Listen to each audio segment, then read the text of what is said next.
cidadania, educação, comunidade, saúde, comunicação, universidade, cultura, debate. cidadania em debate.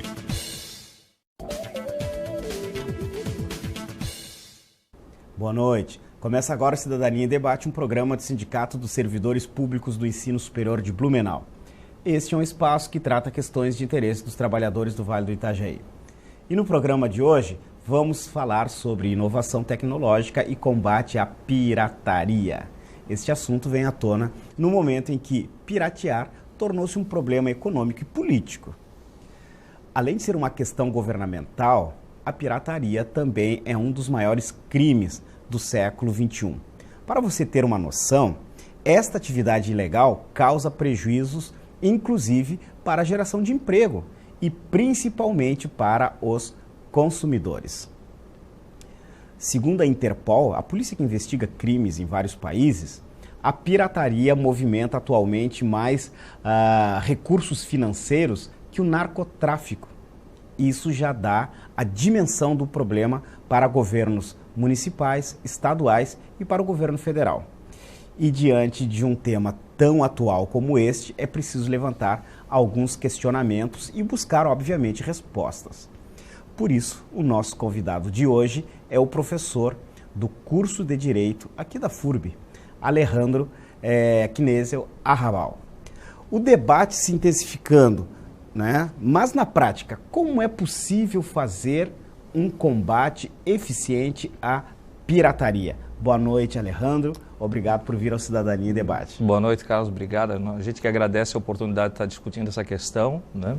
E cumprimentando também os telespectadores, né? Uhum. A pergunta que inicia a nossa conversa aqui em relação à possibilidade de combate efetivo à pirataria, né? Ela precisa ser trabalhada em três vertentes. Uhum. Né?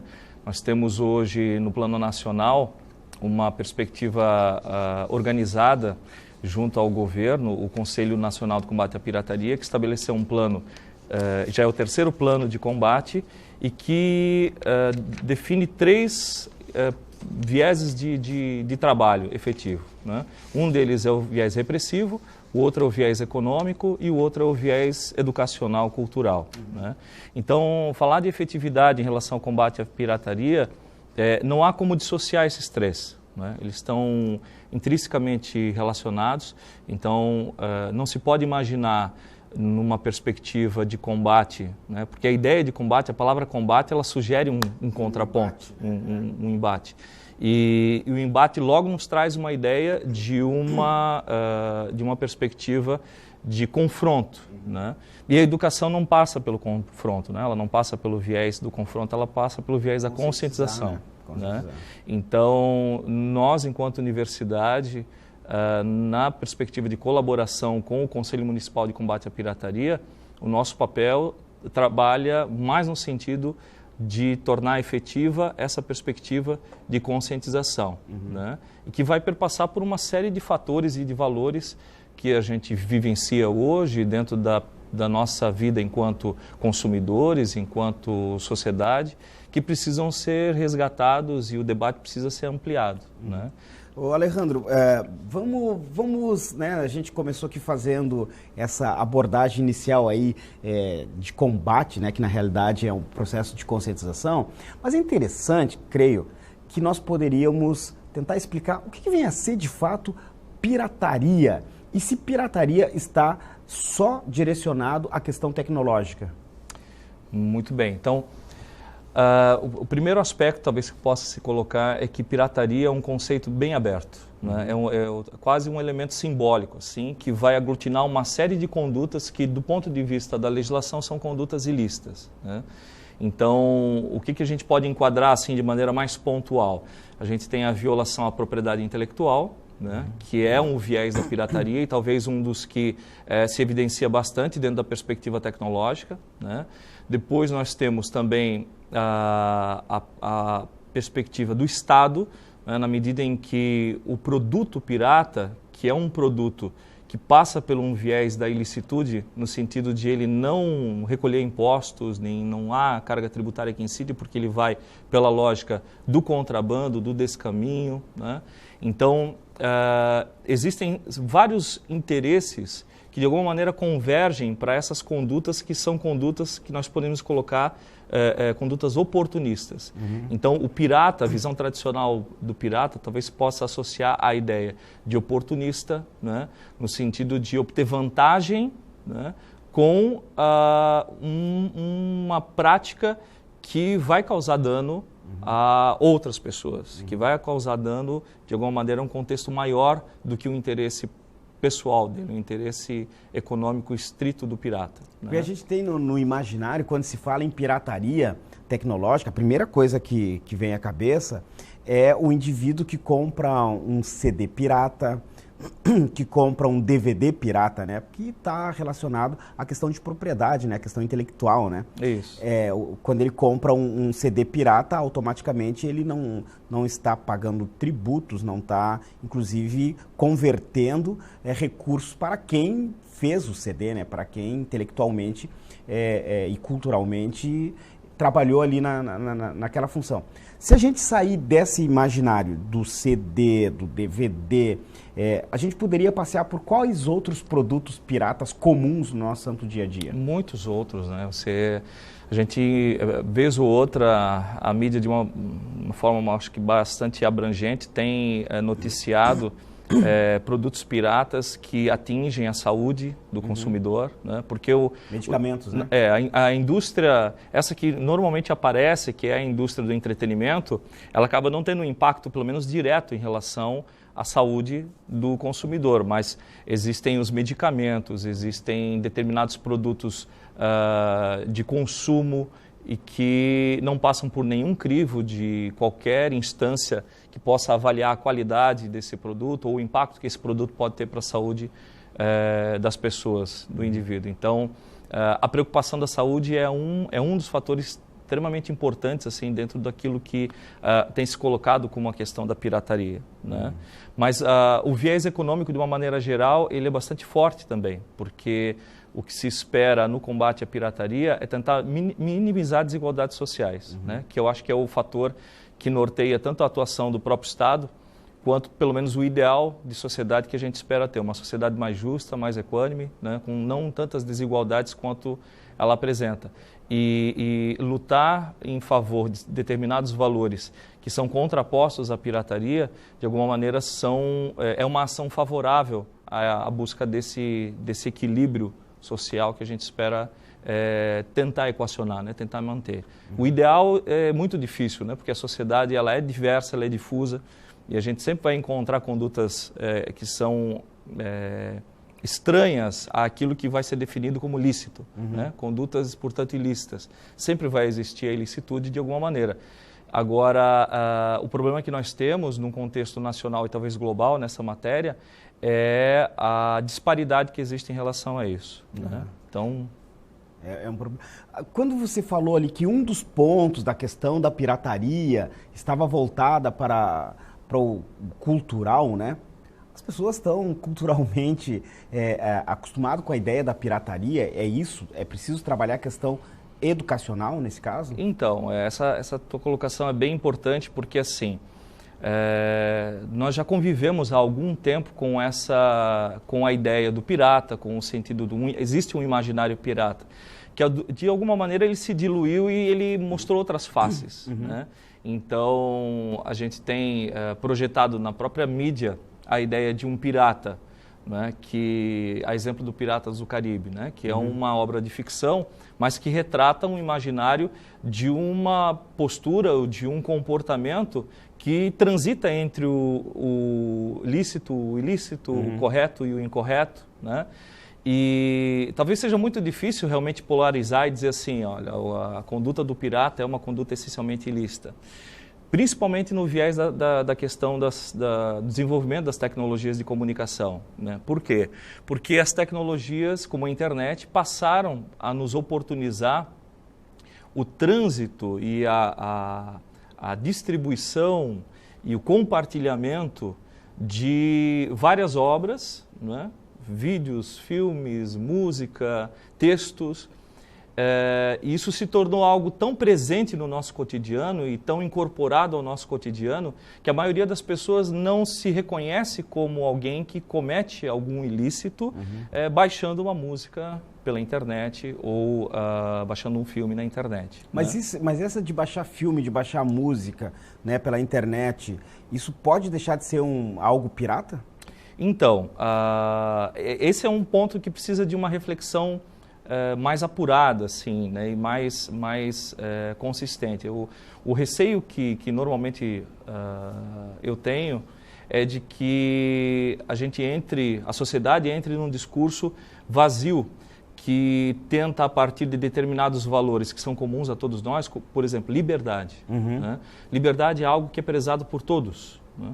Só que a gente tem que reconhecer, e talvez isso não seja tão evidenciado quanto deveria, que a liberdade ela tem, junto a ela, um compromisso de responsabilidade. Né? Liberdade não é sinônimo de libertinagem, todo mundo sabe disso. Né? Mas no nosso dia a dia e na maneira como a gente avalia, né, essas condutas, a gente não para pensar a respeito do nível de responsabilidade no sentido da consequência que aquele pequeno ato pode ter dentro de uma cadeia econômica, dentro de uma perspectiva, não vou dizer de mercado, mas de uma perspectiva que tem um viés social e que tem um amparo do ponto de vista econômico. Né? Então, esse tipo de avaliação sobre a liberdade de expressão, ela precisa partir. A liberdade de expressão é a liberdade do fazer. Né? Então, ela precisa partir de um reconhecimento de uma diferença entre a possibilidade tecnológica e a liberdade. Então, hoje as tecnologias elas nos oportunizam infinitas práticas que antes não eram sequer imagináveis. Né? O que hoje a internet nos oportuniza, há 30, 40 anos, talvez, para a grande maioria das pessoas, era algo inconcebível. Né? Então, hoje é possível. E dificilmente as pessoas param para pensar se essa possibilidade é realmente algo que tem que ser exercido de forma plena. Né? O discurso que se tem normalmente é de que a possibilidade se torna sinônimo de liberdade. Então eu sou livre para fazer e essa liberdade é um direito que me é assegurado e, portanto, então eu devo fazer. E aí a gente entra nesse contraponto, né? Entre o direito à propriedade e a questão da liberdade. Olha só, nós estamos falando sobre pirataria e no próximo bloco vamos fazer uma abordagem da questão de legislação mesmo. Vamos ver até onde o direito trata essa questão da pirataria. A gente já volta.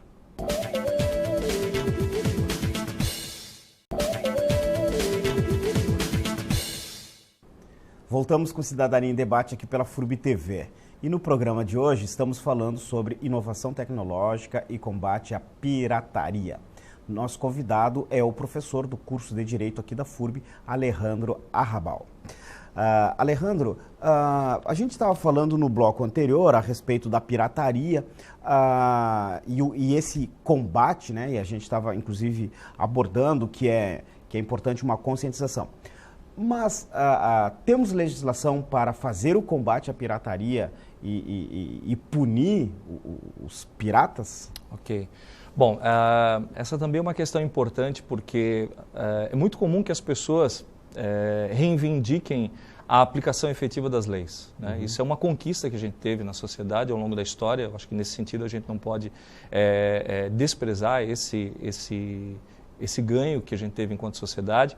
Agora, por outro lado, a gente vive uma dinâmica que pensar na ideia da lei e das instâncias, né, do Estado punir e reprimir a conduta passa a não ser algo suficiente. Né? Então, ele é importante, ele tem um nível de eficácia, acho que a gente não pode desconsiderar isso, né?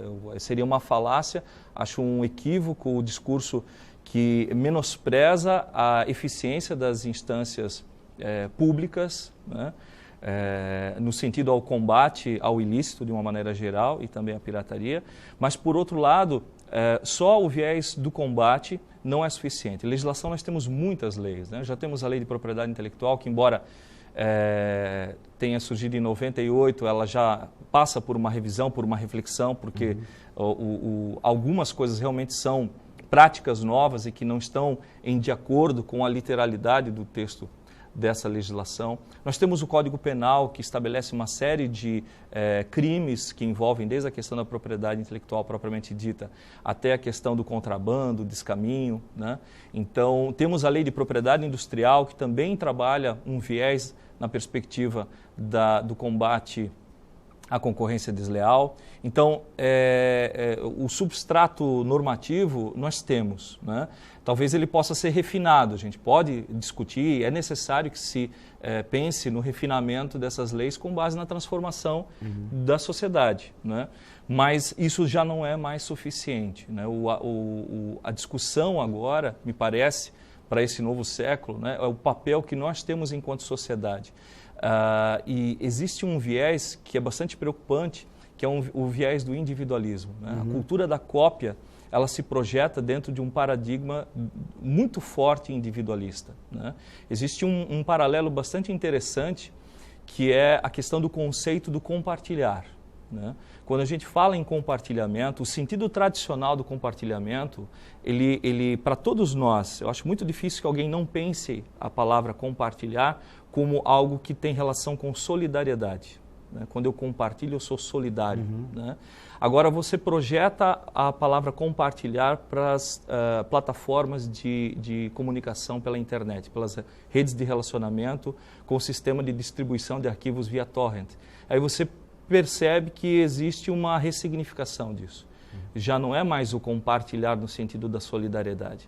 A maioria das pessoas que compartilha arquivos, compartilha imagens, compartilha textos em redes de relacionamento, o faz por motivações individualistas. E não meio narcisísticas. E narcisistas, Claro que a gente não pode generalizar, né? Mas é o que normalmente toma bastante espaço nesse ambiente de comunicação.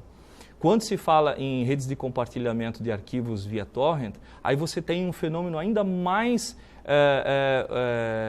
fixado e focado na questão técnica, porque o que compartilha de fato ali são partes de arquivos eletrônicos que são distribuídos entre equipamentos. O usuário, quando ele está na frente do computador, ele não está dentro de um ambiente de solidariedade. Ele está diante de um ambiente individual, de um espaço de percepção individual e de favorecimento a interesses individuais. Então, ele vai olhar no rol de arquivos torrent ali, qual que filme que me interessa? Ah, esse aqui. É como se ele estivesse diante de uma grande store, de uma loja, onde tudo é gratuito, disponível gratuitamente, e eu posso obter o meu prazer, o meu desejo individual, satisfazê-lo por meio desse espaço. Então, quando a gente passa a perceber sobre esse olhar, você vê que o sentido de compartilhar, o sentido de liberdade, o sentido de responsabilidade passam a ser comprometidos. E toma outro viés, né? Toma outra dimensão. E essa reflexão, esse é o viés que a gente precisa do ponto de vista educacional, de fazer com que as pessoas percebam qual é o impacto que essas ações têm, né? Que impacto tem efetivamente eu baixar um filme na internet. Aí nós vamos encontrar aqueles que vão desenvolver um discurso baseado em algo que, de certa forma, eu acho que precisa ser respeitado, mas ele não é o único discurso, que é o discurso da concentração de monopólios, da concentração de poder econômico, que alguns segmentos industriais tomaram ao longo da história, né, do entretenimento mundial, né? Então, esse é um cenário que precisa ser discutido? É claro que sim, né? É claro que sim. Agora, combatê-lo dentro de uma perspectiva que me parece muito falaciosa, né? No sentido de dizer, olha, as tecnologias estão aí, elas nos oportunizam, o paradigma hoje é outro, quer dizer, se coloca a tecnologia como algo que não tem volta, né? Como algo determinante, e isso me parece perigoso, porque há uma falsa percepção de que não tem saída, que a tecnologia determina a nossa conduta. Isso é extremamente perigoso. Isso é uma parte da verdade, isso não é toda a verdade. Mas aí quando você fala que isso é perigoso, eu acho que é interessante a gente também refletir, porque não deixa de ser um problema econômico, político, governamental. Sim. O que o município e o Estado estão fazendo nesse sentido? Existe um conselho em Blumenau, inclusive. Como que funciona esse conselho? Então, o Conselho Municipal de Combate à Pirataria integra 25 instituições públicas e privadas dos mais diversos segmentos, que, assim, de uma maneira geral, integra o viés educacional, onde a FURB participa. Tá participando. Né? Há outras instituições de ensino também participantes do Conselho da região. Nós temos também o governo em várias instâncias, inclusive a educacional também. Governo municipal e estadual. Municipal, estadual. Nós temos algumas entidades privadas, né, como a ABS, que é a Associação Brasileira de Empresas de Software. Nós temos outras entidades focadas em interesses privados, né, de empresas que prezam pela questão da propriedade intelectual numa perspectiva privada. Né? Mas a ideia do Conselho é uma sinergia, né, um fórum de discussão, de debate e de ações no sentido de buscar alternativas para minimizar esses impactos. Quais as alternativas que o Conselho busca? Bom, há uma atuação em várias frentes. Né? Uma delas, o próprio espaço nosso aqui de discussão, de alguma maneira já integra esse viés numa perspectiva educacional. Né? Mas existem ações concretas mesmo no sentido de coerção, de combate, promovidas pela Polícia Civil, pela Polícia Militar, né? E que, vez ou outra, são noticiadas também, no sentido de apreensões, né? E que são bastante densas, mas ao mesmo tempo se sente por parte dessas entidades uma dificuldade muito grande, porque o lado pirata ele é muito forte também. Né? Olhando na perspectiva econômica, aquele que faz numa dimensão global a ação pirata, ele não é um idealista. Né? Há uma perspectiva de muitos jovens de que o símbolo pirata ele não seja todo esse mal que é noticiado por aí. E aí nós temos um desdobramento, que eu acho que está bem claro hoje em dia, a gente precisa discernir. Existe o pirata oportunista, né, que é esse que realmente projeta uma série de problemas do ponto de vista econômico, cultural, e existe o pirata idealista. O pirata idealista é aquele que nasce, tem sua vertente no viés das tecnologias de informação. As pessoas que atuam no desenvolvimento de softwares, né, o modelo do software livre, tem toda uma ideologia que é uma ideologia que não passa necessariamente pelo viés oportunista. Ela passa por um viés de ideal de democracia, por um viés de ideal de liberdade de expressão, né, que em boa parte precisa ser adequadamente percebido. Né? Então, quando a gente conversa, quando a gente fala com a sociedade sobre isso, um jovem que possa estar nos assistindo, que vive a internet, que vê no símbolo pirata o símbolo não do oportunista, mas daquele o símbolo da jovialidade, da inovação, do novo, do criativo, né? Acho que todos esses valores ele precisa cultivar, mas ele precisa tomar cuidado no discurso, porque o discurso que é o discurso muito favorável a valores que são comuns, ele é fácil de captar. E o receio é de que, sob um discurso falacioso, sob um discurso clientelista, aquele que é o oportunista ganha espaço. Então, todo cuidado, né? Alejandro, eu quero agradecer a sua vinda aqui no Cidadania. A gente que agradece. Né? A gente fez um rápido esclarecimento sobre pirataria. E a gente espera ter sua participação em outras oportunidades aqui para a gente orientar nosso telespectador. Ótimo, obrigado. E sempre que for possível, estaremos aí. Valeu. Tá. Chegamos ao final de mais um Cidadania em Debate, um programa Sindicato de Servidores Públicos do Ensino Superior de Blumenau. Eu quero agradecer a presença do professor Alejandro Arrabal, que falou sobre inovação tecnológica e combate à pirataria.